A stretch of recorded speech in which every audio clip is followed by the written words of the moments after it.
À ce moment de notre récit, notre roi est victorieux. Il continue avec son armée en pleine forme son avancée en direction des Bersonlings pour terminer la menace de Krakadrak et de ses maudits nordiques, pour aussi un peu venir aider les Kislevites. À l'ouest, en direction des Norscan, tout est calme. Les impériaux font leur travail, les nordiques également. Ça n'empêche pas les rébellions de pouvoir menacer toujours le territoire des nains.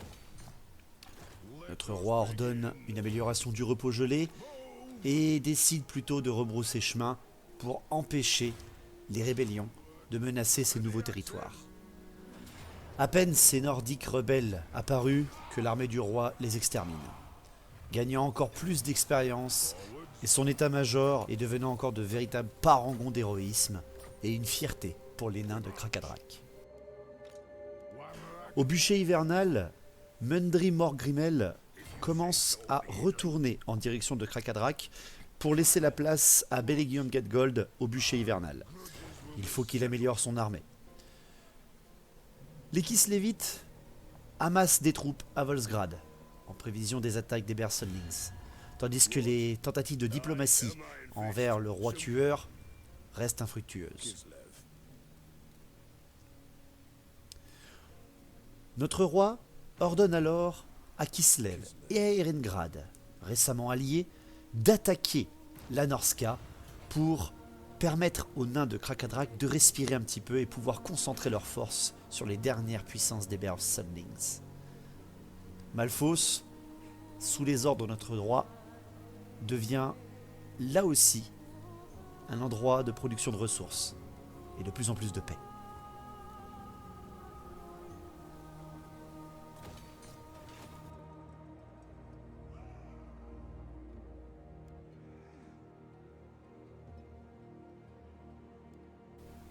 Après sa victoire sur les rebelles, Torgar décide alors de continuer son avancée en direction des Bersonlings. Il est encore hésitant, mais il va falloir leur mettre la pression. Gelgold arrive quelque temps après au bûcher hivernal et Morgrimmel prend place à Krakadrak. Les armées des nains étant en garnison, le roi fait appel à un nouveau seigneur, le seigneur des runes Toral, pour augmenter encore la puissance militaire du royaume nord des nains. Krakadrak est bientôt libre de la menace Norscan. Il faut continuer pour pouvoir être sûr du choix de notre roi. Une manœuvre des Bersonlings tente de contourner le repos gelé et les armées de Torgar par la mer, mais cela n'intègre pas vraiment le roi, qui laisse finalement en fait les Nordiques continuer leur attaque en direction de Kislev, libérant le camp général des Nordiques pour une attaque coordonnée du roi. Et l'attaque survient rapidement. Torgar envoie son énorme armée attaquer la base fixe des Nordiques, la dernière, celle avant les désolations du chaos. Son armée prend place en embuscade. Mais les Nordiques protègent le chemin du chaos. Au loin, le portail effondré des anciens est menaçant. Mais l'armée naine a encore du courage à donner. Elle prend position assez chaotiquement, car le terrain du nord, non enneigé pour une fois, empêche les formations de boucliers des nains d'être tout à fait opérationnelles.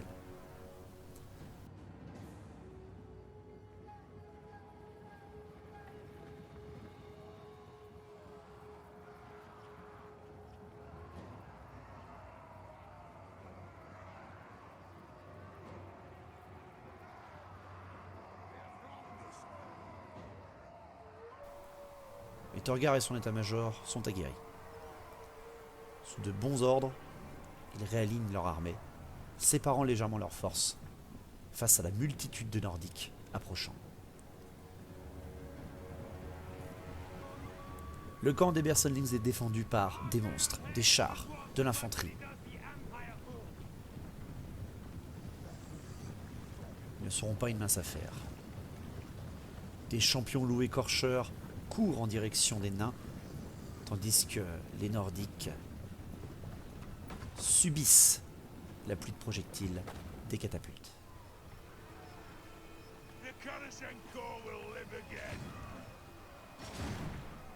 Le maître ingénieur, au milieu de ces catapultes, donne ses ordres et explique la bonne visée. Mais les Nordiques sont très rapides. Certains même esquivent les pierres de catapultes sans presque aucun dommage.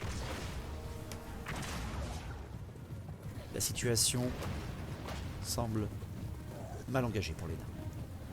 Les Nordiques séparent leurs forces et menacent autant les flancs que les centres de la bataille. Les arbalétriers tirent plusieurs carreaux, recevant d'ailleurs plusieurs javelots des cavaliers maraudeurs. Mais c'est surtout les forces d'infanterie qui risquent de submerger les nains.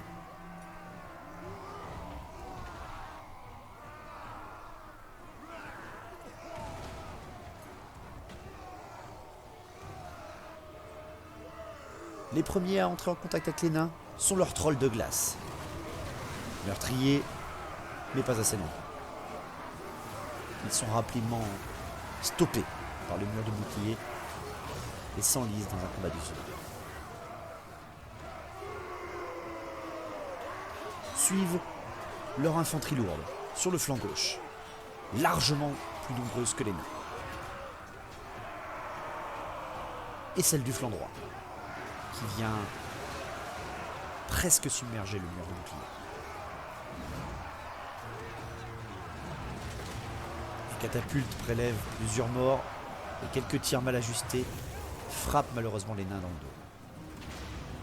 Les Fimir réussissent à percer la ligne et à menacer les arbalétriers, qui saisissent leurs haches et viennent stopper leur avancée. Notre roi ne peut être partout, et les catapultes suppriment suffisamment d'ennemis pour que les Fimir rebroussent chemin et retournent dans la ligne nordique.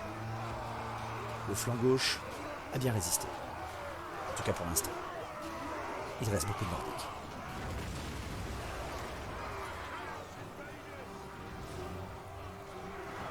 Le centre de la ligne de bataille est assailli par des loups écorcheurs capitaines, des trolls de glace et une multitude d'infanterie lourde, tandis que les unités du flanc droit jouent à cache-cache entre les chars maraudeurs et les infanteries lourdes. Et les nains ne sont pas bons à la course. Fort heureusement, les trolls de glace subissent une perte de morale et s'enfuient, criblés de carreaux par les arbalétriers.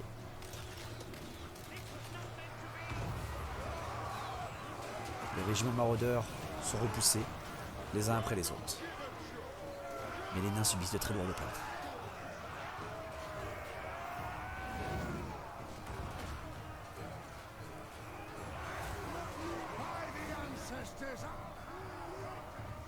Fort heureusement, leur général ne tient pas et panique également. Malgré ses pouvoirs magiques, il ne parvient pas à briser la ligne de mur nain et s'enfuit de terreur.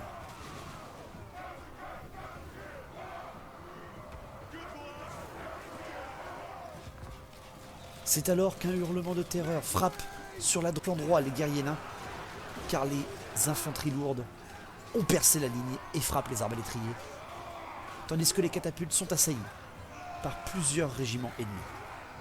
Les nains ont été pris de vitesse, et cela ne sent pas bon. Leurs chars maraudeurs, tractés par leur loup de glace, entrent en contact avec les servants de catapultes.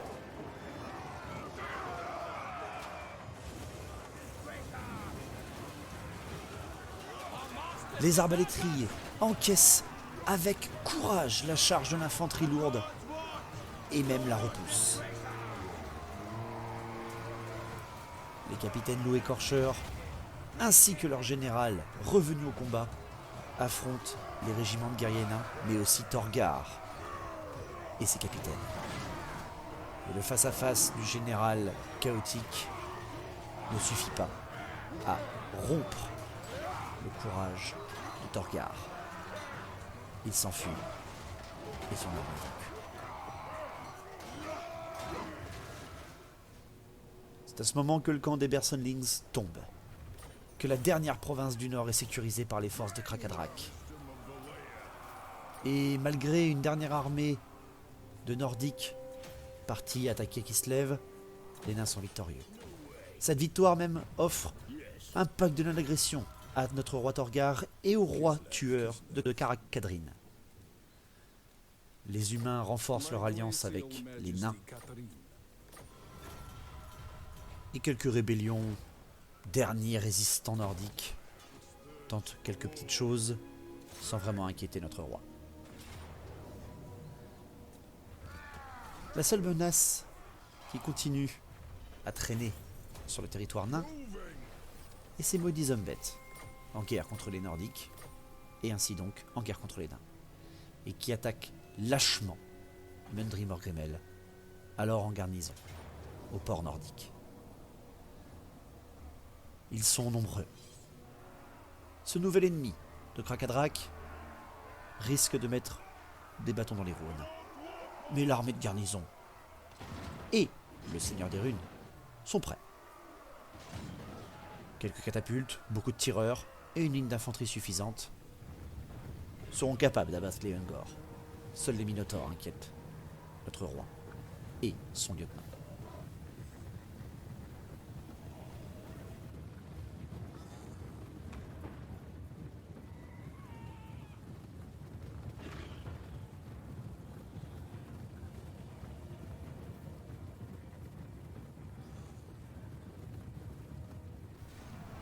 Une formation en triangle et une bonne provocation des capitaines nains amènent les Umbet à charger.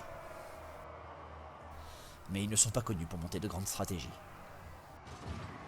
Une fois la ligne de bataille Umbet suffisamment étendue, les nains se replacent et commencent à provoquer des paniques de leurs très nombreux tirs, soutenus et intensifs. Les Minotaures sans armure subissent les carreaux qui percent leur cuir et fait jaillir leur sang. Mais les Umbet sont rapides et arrivent quand même à atteindre la ligne de bouclier. Les chocs sont terribles. Certes, les Ungor restent des Ungor, mais les Minotaures, accompagnés de plusieurs chiens du chaos, percent la ligne des nains violemment, avant d'être à nouveau stoppés par les armées de guerriers nains à armes lourdes. Tandis que les deux capitaines nains, de leur côté, s'amusent presque avec le général adverse, en le martelant de coups. Faire tomber leur morale fera tomber leur armée. Abattre ce général sera la victoire.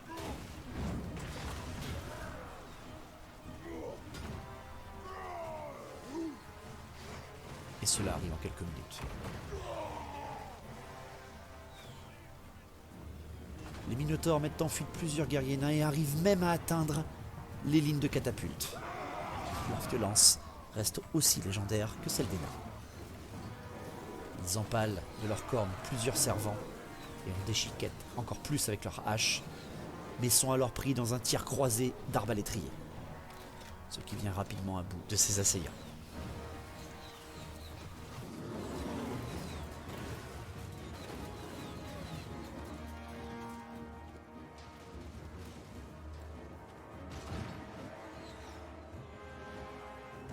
Plusieurs Umbet se reforment, y compris leur chef, qui vient affronter Morgrimmel face à face.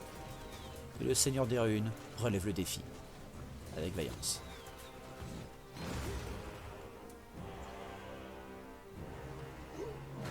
Les coups sont brutaux, précis.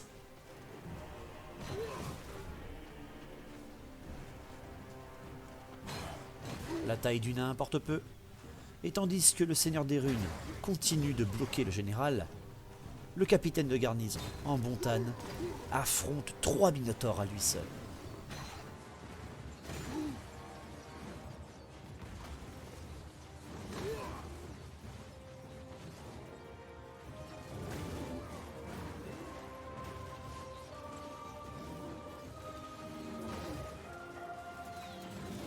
Et soutenu par ses arbalétriers, il survit, presque sans dommage.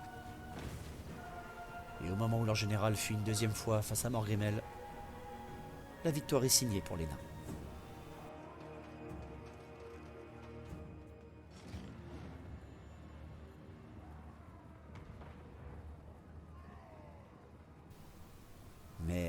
Cette lâche attaque des hommes bêtes devra être punie. La garnison a très largement souffert de l'attaque. Et Morgrimmel a perdu de bons nains. Ses catapultes sont dévastées. Ses lignes d'infanterie décimées. Et l'ennemi reste puissant. Il n'a pas pu tuer tous les Minotaures.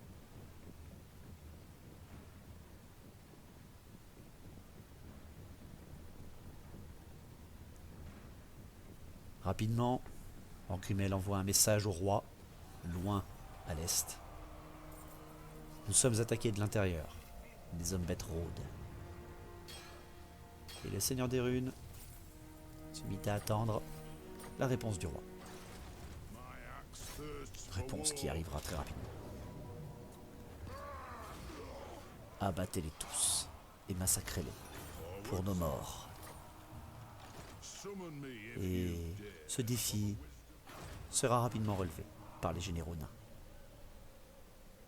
Mais cela se racontera plus tard.